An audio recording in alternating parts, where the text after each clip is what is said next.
دنیا کو دے سکے. اس کی وجہ وہ اللہ کے اس دین سے دوری, قرآن سے دوری. تو قرآن اصل بنیادی چیز تھی. لیکن المی آج یہ ہے کہ دنیا کی تعلیم کے لیے دیکھیں, میں پڑھا رہا ہوں کالج میں, آپ پڑھے ہیں, کوئی پڑھ رہے ہوں گے, سب کچھ والدین لگا رہے ہیں کہ جی بچے کو پڑھاؤ جی, اس کے لیے قرض بھی کرتے ہیں, بیچتے بھی ہیں چیزیں, اور ٹھیک ہے جی ادھار بھی کرتے ہیں. قرآن مفت پڑھانے کے لیے لوگ تیار ہیں, لیکن پڑھنے کے لیے کوئی تیار نہیں.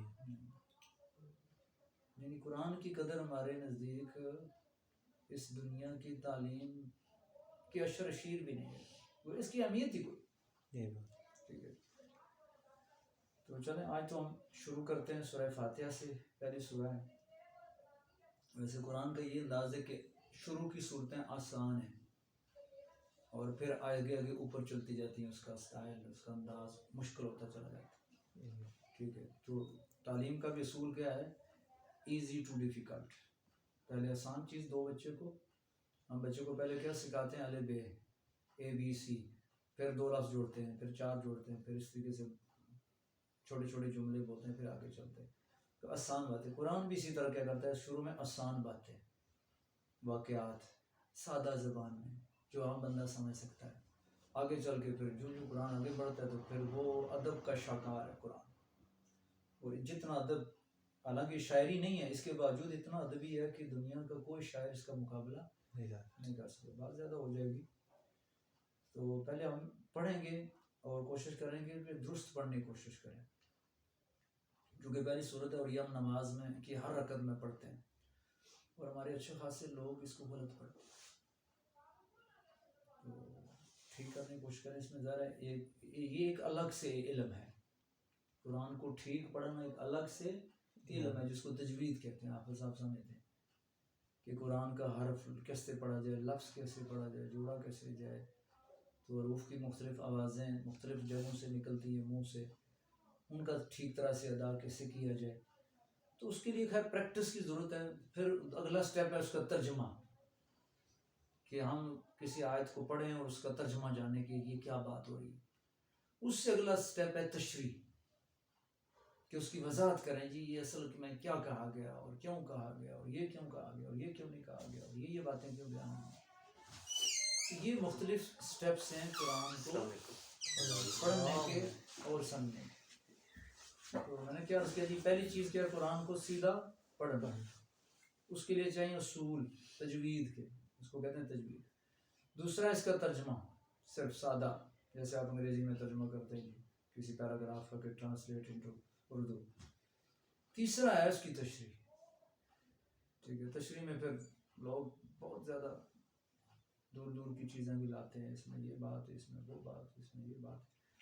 تشریح کرنے والا ہر بندہ اپنے انداز سے تشریح کرتا ہے. مثلا ایک سائنس کا بندہ ہے تو وہ سائنسی چیزیں زیادہ فوکس کرے گا. ایک قانون کا بندہ ہے تو وہ قانون کے نقطے زیادہ تلاش کرے گا. میں استاد ہوں تو میں علم کا بندہ ہوں, تعلیم کا, تو میں اس انداز سے اس کو سمجھنے کی کوشش کروں گا. اسی طرح کوئی پولیٹیکل پرسن ہے, کوئی شخصیت ہے, تو وہ پولیٹیکل انداز سے قرآن کی جو سیاسی تعبیر ہے وہ جاننے کی کوشش کرے گا. اس طرح کوئی اکنامکس کا بندہ ہے تو وہ اس کے جو معاشی اصول ہے اس کو سمجھنے کی کوشش کرے گا. اور پھر اگلا مرحلہ ہے کہ آپ ریلیٹ کریں اس کو جو ماڈرن نالج سے, جو جدید چیزیں, جدید علم ہے, اس کے ساتھ کیسے ریلیٹ کریں, یعنی آج کے دور میں قرآن کی اپلیکیشن کیا ہے. تو یہ اگلے سٹیجز ہیں. ظاہر ہم ایک ہی دفعہ ساری چیزیں تو نہیں پھلانگ سکتے نا. ہمارا جو پہلا سٹیپ ہے وہ ہے قرآن کو ہم ٹھیک پڑھنے کی کوشش کریں. دوسرا کیا ہے کہ ہم صرف جاننے کی کوشش کریں, ترجمہ جاننے کی کوشش کریں. اب ذہن آپ کے پاس وقت کی مناسبت سے یہ ہوگا کہ آپ کتنا روزانہ پڑھیں گے, لیکن اس کے لیے ضروری یہی ہے کہ ہم محنت کریں ساتھ ساتھ. مثلا جو ہم پڑھیں, ہفتے میں ایک کلاس ہوگی تو اس کا مطلب اگر 4-6 آیتیں ہم نے پڑھی تو وہ 4-6 آیتیں ہم بار بار پڑھیں. اور ترجمے کے لیے سب سے اچھا طریقہ یہ ہے کہ ہم لفظاً ترجمہ کریں. اس کا فائدہ کیا ہوتا ہے, جو لفظ آپ نے یہاں پڑھا ہے وہی ہو سکتا ہے اگلے صفحے پہ آ رہا ہو, وہ اس سے اگلے صفحے پہ آ رہا ہو.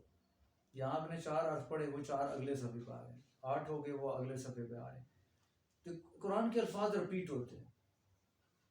انڈیا کی ایک اسکالر ہیں, بیسیکلی تو وہ انجینئر ہے, بیسیکلی وہ انجینئر ہیں آئل کی فیلڈ کے. یعنی کون سے انجینئر کہیں گے, میکینیکل انجینئر ہوں گے, پیٹرولیم انجینئر انجینئر ہیں, پیٹرولیم انجینئر ہیں. لیکن دیکھیں ذوق ہے, اس بندے نے 25 سال قرآن کو اسٹڈی کیا. کس انداز سے کہ اس کے الفاظ کتنے ہیں اور اردو میں استعمال ہونے والے الفاظ کتنے ہیں, اور انہوں نے جو تحقیق کی وہ بڑی عجیب و غریب ہے, بڑی زبردست. ان کا یہ ہے کہ قرآن کے اگر 3000 الفاظ بندہ جان لے تو 70% قرآن سمجھ آ جاتا ہے. اور 3000 الفاظ ہم روزانہ اگر عام بول چال میں سیکھیں تو سینکڑوں الفاظ ہم روزانہ سیکھ جاتے ہیں. تو چلیں یہ ہماری زبان ہے, یہ دوسری کوئی زبان ہے, تو اگر سینکڑوں نہ سی 10 یوں 15 20 30 الفاظ تو ہم سیکھ ہی سکتے ہیں, آرام سے سیکھ سکتے ہیں.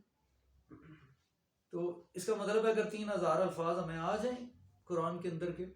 اچھا, پھر انہوں نے ایک اور تحقیق کی سورہ فاتحہ میں, اور جو صورتیں اکثر پڑھی جاتی ہیں نماز میں, اگر ان کو ہم پڑھیں تو انہوں نے اگر اتنا کیا جائے تو 50% قرآن ہم سمجھ سکتے ہیں. صرف سورہ فاتحہ اور آخری چند صورتیں اور چند آیات.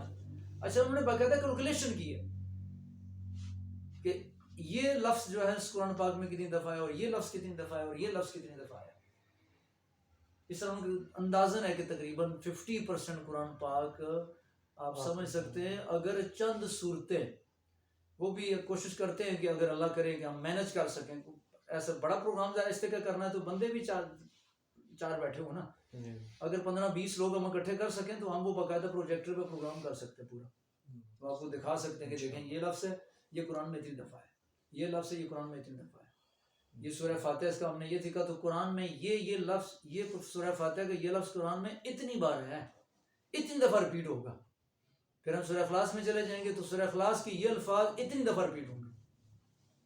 پھر اس طرح مختلف صورتوں کے وہ کچھ صورتیں اور کچھ آیات دکھائی بھی جا سکتی ہیں کہ دیکھیں یہ لفظ ہم نے کہا تھا اتنی دفعہ, دیکھیں اس آیت میں یہ لفظ کتنی دفعہ آ گیا, یہ بھی آیا, یہ بھی آیا, یہ بھی آیا, یہ بھی آیا. تو قرآن خود ایک معجزہ ہے. جیسے اس طرح معجزہ ہے کہ اس جیسا قرآن کو نہیں لا سکا, اس طرح یہ بھی اس طرح بھی معجزہ ہے کہ 7 سال کا بچہ بھی اس کو حفظ کر لیتا ہے معجزہ کہ نہیں؟ ایک ان پڑھ بندے کو آپ کوئی چیز سمجھا سکتے ہیں, آسان بات ہے. ایک ان پڑھ بندہ ہے اور وہ پورا قرآن پاک یاد کر لیتا ہے. جس کو پڑھنا نہیں بالکل آتا وہ پورا قرآن یاد کر لیتا ہے. بالکل اسی طرح جس طرح قرآن خود اٹسیلف معجزہ ہے, اس کو یاد کرنا معجزہ ہے, اس طرح میں خود اس سے گزرا ہوں, اس کو سمجھنا بھی اسی طرح معجزہ ہے. آپ تھوڑا پڑھیں یہ زیادہ سمجھائے گا. ایک شرط ہے صرف, کون سا بچہ حفظ کر لیتا ہے؟ اس کو شوق ہو. صحیح بات ہے جی, کم عمر ہو. آپ حافظ ہیں نہیں, کم عمر نہیں, بڑی عمر کا. جس کو شوق ہو, جس کو شوق ہوگا وہ قرآن پاک یاد کر لے گا. بالکل, جس کو شوق ہوگا نا وہ قرآن بھی سمجھ لے گا. جس کو شوق ہوگا نا وہ سمجھ لے گا. جس کو شوق نہیں ہوگا میں بے شک پورا گھنٹہ تقریر کرتا رہوں اوپر سے. تو جس کو شوق ہوگا نا سیدھا دل میں آئے گا. اللہ کا کلام ہے, ہم معمولی چیز نہیں پڑھے, اللہ کا کلام پڑھ رہے ہیں. تو اللہ کا یہ احسان ہے کہ اللہ نے اپنا کلام یوں لکھ کے اپنے نبی کے ذریعے امت کے سامنے رکھ دیا, اور اس کی وہی تاثیر ہے جو اللہ کی کلام کی ہے. اگرچہ ہم اس کا تجربہ نہیں کرتے. میرے کوئی تجربہ مناسب نہیں وہ ڈسکس کرو. سب سے خطرناک چیز ہم کیا سمجھتے ہیں؟ جن چڑیلیں جو ہمیں نظر ہی نہیں آتے. آپ اس کے ذریعے بگا سکتے ہیں, بگاتے نہیں, آپ پٹائی لگا سکتے ہیں جنوں کو پکڑ کے. دیکھتے ہیں آپ ان پڑھ لوگ ہوتے ہیں لیکن چند آیتیں یاد کر کے ان کو وہ جان جاتے ہیں نا. دیکھتے ہیں نا آپ وہ کیا کرتے ہیں, جن کو حاضر کرتے ہیں پہلے اور کان پکڑ کے لگاتے ہیں کٹ وہ بالا. ہم کہتے ہیں جن اتنی بڑی بلا ہوتی ہے اٹھا کے پٹک دیتا ہے. تو وہ اپنی جان سے تو نہیں پکڑ رہا ہوتا, یہ قرآن ہے. اس طرح لوگوں نے تجربے کیے, بیماریوں کے لیے تجربے کیے, کتنے تجربے کیے. تو اس کے اندر یہ تاثیر ہے. ویسے کسی باپ ہزاروں الفاظ پڑھ کے پھونک مارے کچھ ہوتا ہے؟ قرآن کو اس اصول کے مطابق اپلائی کر کے آپ پھونک مارے ہیں, دیکھیں کیسے اثر کرتا ہے. چونکہ ہم باسو فلاں سے پھونک مار رہے ہیں, وہ خود نہیں مارتے, خود چونکہ تجربے سے گزرتے نہیں. یقین ہی نہیں ہوتا کہ میرے زبان میں یہ تاثیر ہوگی یا میرے سے ہم سب نہیں جی نہیں میں نہیں او صوفی اور کرسن مولوی اور کرسن دا پیر صاحب کرسن وہ میں ہماری طرح انسان ہی ہے نا، ان کی زبان میں تاثیر کیسے ہوگی؟ بس انہوں نے وہ پریکٹس کر لی اور اس پریکٹس سے اس مقام پر پہنچ گئے کہ وہ دم کرتے ہیں اور آرام آ جاتے ہیں۔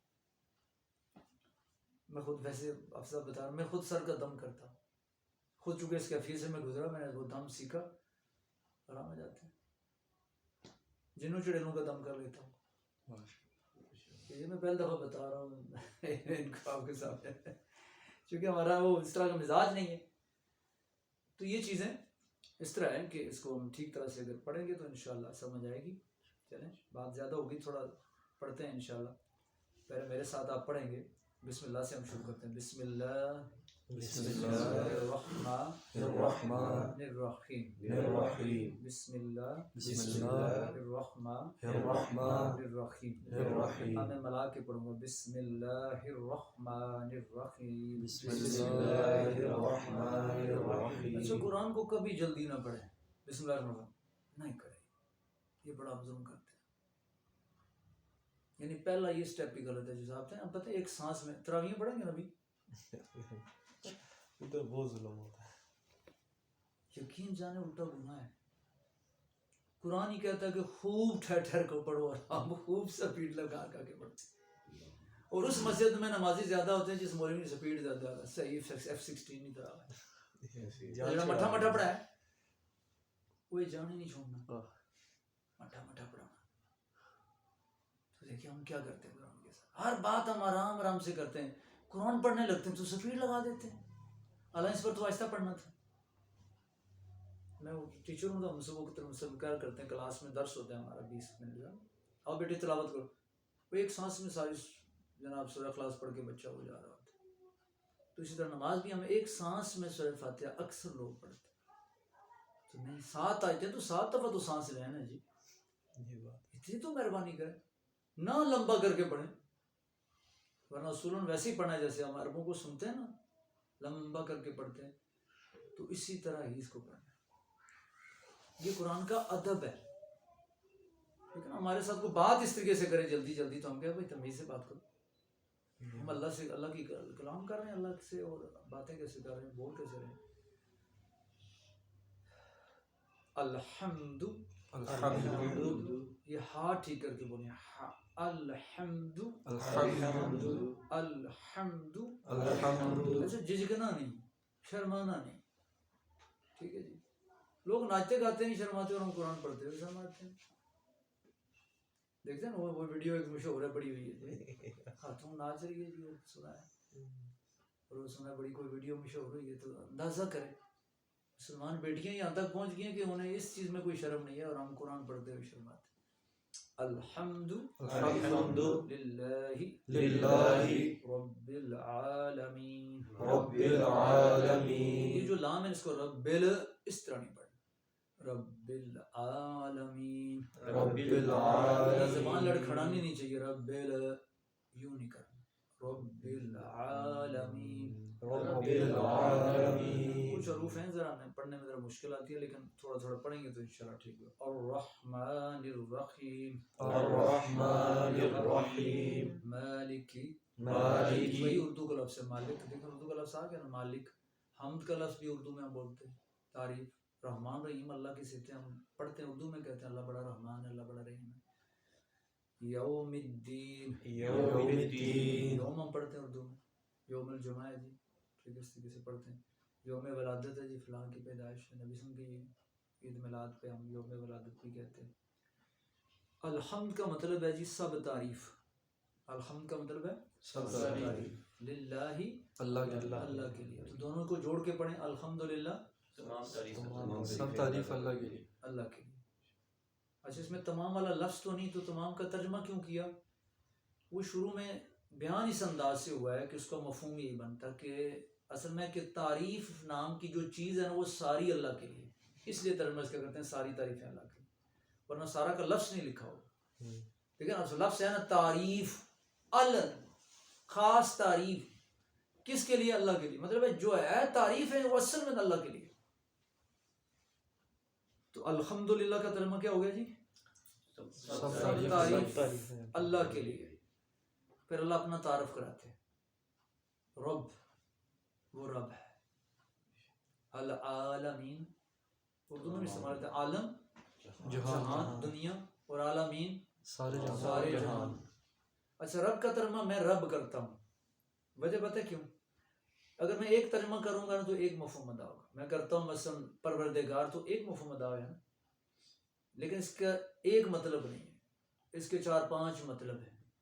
وہ اگر مجھے پتہ ہوگا میں رب کہوں گا وہ سارے مطلب میرے ذہن میں ہوں گے، وہ سارا مفہوم آئے گا. رب کا مطلب مالک، رب کا مطلب پروردگار، رب کا مطلب حکمران، رب کا مطلب نگہداشت کرنے والا، پرورش کرنے والا. تو یہ سارے مفہوم اس ایک لفظ کے اندر. قرآن میں کہ بے شمار الفاظ ایسے ہیں جس ایک لفظ میں، قرآن معجزہ ہے نا، تو ایک لفظ کے کئی معنی اور وہ سارے ثابت ہوتے ہیں.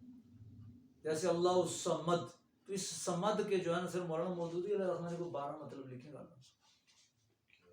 اس ایک لفظ کے بارے میں. قرآن یہ عربی ویسے بہت رچ زبان ہے، اس پر پھر کبھی میں بات کروں گا انشاءاللہ آپ کے انٹرسٹ کے لیے. تو پھر پڑھتے ہیں ذرا جی آپ میرے ساتھ. الحمدللہ ترجمہ سب تعریف ہے اللہ کے لیے، رب العالمین سارے جہانوں کا رب ہے. اللہ خود اپنا تعارف سٹارٹ میں اپنا تعارف اللہ کرا رہے ہیں تاکہ ہمیں پتہ چلے کہ یہ ہم کیا پڑھنے لگے ہیں، کس ہستی کا کلام پڑھنے لگے. پھر اللہ اپنی صفتیں اور بیان کرتے ہیں. سب سے زیادہ قرآن کی صفتیں سٹارٹ میں ہی 4-5 صفتیں اللہ اپنی بیان کر دیتے. الرحمن بہت زیادہ، اچھا الرحیم بہت زیادہ. اچھا دونوں کا مطلب ایک ہی ہے. رحمت دونوں کے اندر ہے، رحم دونوں کے اندر ہے، صرف گرامیٹیکلی تھوڑا فرق ہے. رحمان کا مطلب ہے بہت زیادہ، رحمان کا مطلب ہے بہت زیادہ رحم کرنے والا. رحیم کا مطلب پتہ کیا ہے؟ جس کی ذات سے رحمت کبھی جدا نہیں ہوتی. اس کو میں آپ سادہ لفظوں میں سمجھاتا ہوں. شریف کون ہوتا ہے؟ جو ہمیشہ شریف ہوتا ہے کہ تھوڑی دیر بعد بدمعاش پھر شریف، ایسا تو نہیں ہوتا. یہ ہے اس میں صفت. انگریزی آپ انگلش میڈیم والے ہیں تو میں انگریزی میں بتاتا ہوں. ایڈجیکٹیو. ایڈجیکٹیو کسے کہتے ہیں؟ جو صفت ہمیشہ بندے کے ساتھ رہتی ہے. ٹھیک ہے، شریف ہمیشہ ہی شریف رہتا ہے. تو اس کا مطلب ہے کہ اللہ کی یہ رحمت ہمیشہ ہی اللہ کی ذات کا حصہ ہے، یعنی بہت زیادہ بھی ہے اور اللہ کی ذات کا حصہ بھی ہے. کبھی اللہ کی ذات سے یہ صفت الگ نہیں ہوتی. تو دیکھ لیں اس میں 2 مفہوم پائے گئے. تو بہت زیادہ ہے جو ہر ایک کے لیے، مسلمان ہو، کافر ہو، انسان ہو، جانور ہوں، پرندے ہو، ہر ایک کے لیے. اور رحیم ہے ابد الاباد کے لیے، ہمیشہ سے. لیکن ہم ترجمے اکثر کیا کہتے ہیں؟ بہت بڑا مہربان ہے، بہت رحم کرنے والا. یہ ترجمہ کرتے ہیں. آج مفہوم سمجھے اس کا آپ؟ جی. اصل مطلب کیا اس کا؟ ایک تو بہت زیادہ ہے ہر ایک کے لیے. کافروں کو اللہ روٹی دے رہے ہیں جی، ان کو بھی دے رہا ہے جو کہتے ہیں ہم اللہ کو نہیں مانتے، ان کو بھی دے رہا ہے جو قرآن جلا رہے ہیں، ان کو بھی دے رہا ہے جو نبی صلی اللہ علیہ وسلم کے کارٹون بنا رہے ہیں، بلکہ اللہ انہیں کھلا دے رہا ہے. اصل تنگ ہو یہاں تو اللہ کھلے دے رہا ہے. کیوں؟ یہ رحمان ہے بہت زیادہ. یہ ایسی ہے کہ وہ ہمیں گالیاں دیتا رہے اور ہم اسے انعام دیتے رہے. ہم کو گالیاں دیتا رہے، ہم اسے کھلاتے پلاتے اس کی دعوتیں کرتے. یہ نہیں انسان نہیں کر سکتا تھا. نبی بھی دیکھیں ایک دفعہ تنگ پڑ گئے، جب دیکھا تنگ ہوئے تو کہا اللہ سارے ختم کر. کیا کہ نہیں کیا؟ نبی علیہ السلام نے کیا کہا؟ رب لا تذر علی الارض من الکافرین دیارا. یہ اللہ کافروں کا ایک گھر بھی زمین پر نہ چھوڑنا. یہ الفاظ ہیں قرآن کے. اللہ ان سے بڑا مہربان ہوتا کوئی نہیں، لیکن اللہ کے مقابلے میں پہنچتے ہی نہیں. آپ کی دلچسپی کے لیے وہ ایک بندہ آیا، علامہ ابراہیم علیہ السلام کا واقعہ ہے کہ انہوں نے کھانا کھانے لگا تو انہوں نے بغیر بسم اللہ شروع. انہوں نے کہا نہیں پہلے بسم اللہ پڑھ. ان کو بسم اللہ کیا ہوتی ہے؟ میں تو کسی اللہ کو نہیں جانتا ہوں. انہوں نے کہا میں تو کھانا نہیں کھلانا، چلنا سے. پہلے سمجھایا نہیں، اسے مانا. انہوں نے کہا چلنا سے. فوراً بھائی ابراہیم اتنے سالوں سے میں اسے کھلا رہا ہوں، یہ مجھے مانتا ہی نہیں، تو ایک دفعہ نہیں کھلایا؟ یعنی بوڑھا آدمی ہے وہ، تو اللہ کہہ رہا ہے میں 70 سال بس مثال دے رہا ہوں، 70 سال سے اسے کھلا رہا ہوں، مجھے مانتا ہی نہیں، اور تو نے ایک دن اس کو اٹھا دیا. پھر دوڑے بھاگ کے اور ڈھونڈ کے لائے اور اسے کھانا کھلایا. تو الرحمن الرحیم کا یہ مفہوم ہے جی. مالک مالک ہی اردو کا لفظ ہے. یوم اردو کا لفظ ہے دن، تو مالک ہے یوم دن کا. الدین ایک تو ترجمہ ہوا جو ہم کہتے ہیں دین، وہ مفہوم بھی ہوتا ہے اس کا، لیکن دین کا مطلب ہے یہاں، دین کا مطلب ہے جزا و سزا. وہ دن جس میں جزا ملے گی یا سزا ملے گی. اس کے بدلے کا ترجمہ کرتے ہیں بدلے کا دن ہے. اور وہ دن کون سا ہوتا ہے؟ قیامت کا دن. اس لیے بعض لوگ اس کو قیامت کا دن بھی ترجمہ کر لیتے ہیں. تو دیکھیں اب یہ ایک نقطہ یہ بھی آ گیا کہ جو ہم اکثر سنتے ہیں اختلاف کرتے ہیں، جو کم علم لوگ ہوتے ہیں وہ اختلاف زیادہ کرتے ہیں. فرض کریں آپ نے ترجمہ کیا کہ بدلے کا دن دوسرا چیز نہیں ہو رہا ہے تو قیامت کا نہ دن، اس نے ایک ہی پڑھا تو اس نے وہ سمجھا، آپ نے دوسرا پڑھا تو وہ سمجھا. لیکن جس کو تینوں مطلب پتہ ہے وہ کیا، وہ نہیں جھگڑے گا، وہ کہے گا یہ بھی ہو سکتا ہے، مطلب یہ بھی ہو سکتا ہے، یہ بھی ہو سکتا ہے، کوئی حرج نہیں. یہ جو ہمارے یہاں تھوڑے چھوٹے چھوٹے اختلاف ہوتے ہیں نا، یہ بیسیکلی اس کی ریزن پیچھے یہ ہے. ایک ترجمہ یہ کرتا ہے دوسرا وہ کرتا ہے. عام بندہ کیا سمجھا، نہیں وہ غلط فلانا غلط کر رہا ہے. اللہ وہ غلط نہیں کر رہا. کوئی پاگل ہے کہ قرآن کا ترجمہ غلط کر کے جہنم میں جائے گا؟ سوچے نا ذرا. کافی حافظ صاحب میرے خیال میں آج پہلا دن ہے نا. جیسے ہمیشہ ہوتی ہے. جزاکم اللہ خیر. 3 چلیں برکت کا فگر ہے. جزاک اللہ. سوال